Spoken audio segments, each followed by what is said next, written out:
حضرت ثعلبہ خشنی رضی اللہ عنہ کہتے ہیں، میں نے رسول اللہ صلی اللہ علیہ وآلہ وسلم سے اس آیت یا ایھا الذین آمنوا علیکم انفسکم، اے اہل ایمان اپنی ذات کی فکر کرو، اپنا دامن بچاؤ، اس کا مطلب دریافت کیا تھا۔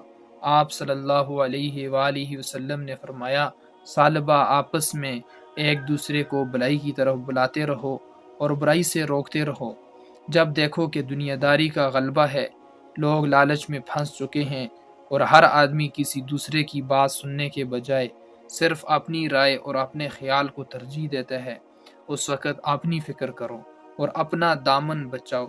تمہارے بعد بڑا کھٹن اور دشوار وقت آنے والا ہے، اس وقت جو ان باتوں پر عمل کرے گا جن پر تم صحابہ رضی اللہ عنہم عمل کر رہے ہو، اس کے لیے 100 عاملوں کا ثواب ہے۔